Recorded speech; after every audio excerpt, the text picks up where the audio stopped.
Le basculement du Togo dans la Ve République continue de susciter de débats au sein de l'opinion. Les OSC et les opposants ne dorment pas sur la question. Alors qu'ils continuent de crier leur ras-le-bol, un leader de l'opposition rompt le silence et met les pieds dans le plat. Pour l'opposant, l'opposition togolaise ne doit pas voir dans cette nouvelle constitution une fatalité, mais une opportunité de prendre de la hauteur.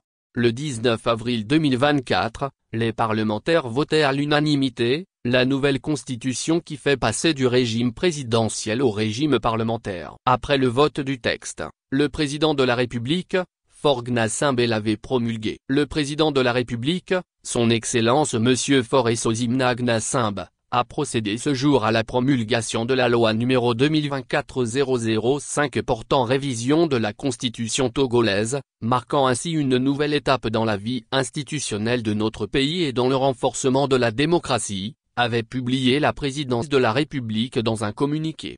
La nouvelle constitution n'a pas été du goût de l'opposition qui ne manque d'occasion pour contester le texte. Pour extérioriser son désaccord, l'opposition avait organisé une première manifestation en vain. Alors que le nouveau gouvernement de Madame Dobé est appelé à mettre en place les institutions de la Ve République, les opposants fredonnent d'autres chansons de contestation. Prenant de la hauteur, le délégué national de l'Union des démocrates socialistes du Togo, UTogo, Antoine Folly rompt le silence. Ce leader politique de l'opposition appelle ses pairs à la réévaluation de leur stratégie face à ce nouveau contexte politique. Une constitution déjà en vigueur. Antoine Folly, cité par nos confrères de Togo et en Live, renseigne que la contestation de cette nouvelle constitution ne mènera pas à un retour en arrière. C'est pourquoi il lance une invite à ses collègues à se montrer plus stratégiques et pragmatiques. L'opposition doit accepter que cette constitution est désormais en vigueur et il est temps d'ajuster les approches pour demeurer pertinent dans le paysage politique actuel, lançait-il sur les antennes de la radio Victoire FM samedi dernier. Folly a saisi l'occasion pour dire que l'opposition togolaise ne doit pas voir dans cette nouvelle constitution une fatalité, mais une opportunité de prendre de la hauteur. Pour Antoine Folly, l'opposition doit mettre un accent sur la nécessité de garantir des conditions d'organisation libres, transparentes et démocratiques pour les élections législatives qui auront lieu dans 6 ans. Il plaide pour un dialogue constructif, y compris avec les adversaires politiques, afin d'assurer que ces élections soient un véritable tournant pour l'opposition. Ces élections deviennent cruciales pour déterminer l'avenir du pays. L'objectif est d'obtenir une majorité à l'Assemblée nationale pour contrebalancer le pouvoir actuel même dans un régime parlementaire, suggère l'opposant. Encadre. Quelles sont les 10 vérités sur l'adoption de la Ve République? En croisant les différentes explications lors de larges consultations des groupes organisés et des chefs traditionnels en passant par d'éminents hommes de droit, lisez des éclaircissements que voici.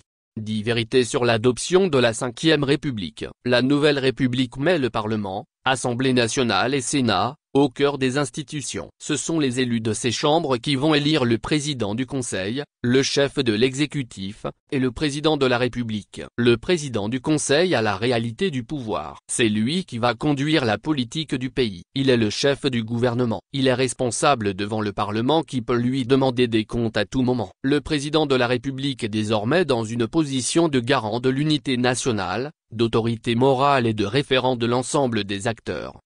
Le président du Conseil est le chef de la majorité politique, c'est-à-dire du parti qui a le plus d'élus à l'Assemblée nationale. Le président de la République sera élu pour un mandat de 6 ans non renouvelable. La nouvelle constitution crée une autorité de la transparence et de la gouvernance, c'est-à-dire que la A+IA est désormais reconnue par la Constitution. Le médiateur de la République est désormais le protecteur des citoyens afin de protéger l'ensemble des citoyens. La nouvelle constitution avec le système parlementaire introduit un pouvoir plus décentralisé, plus proche des populations. En effet, chacun en élisant son député participe au choix du chef de l'exécutif. Le gouvernement étant issu de la majorité, le système politique sera plus stable car tant que la majorité sera maintenue, il n'y aura pas de perturbation. La reddition des comptes est fortement renforcée car désormais les parlementaires ont plus de pouvoir de contrôle. Ils peuvent exercer un rôle d'audition et de questionnement de l'action du gouvernement et convoquer le président du Conseil pour qu'il vienne s'expliquer devant eux.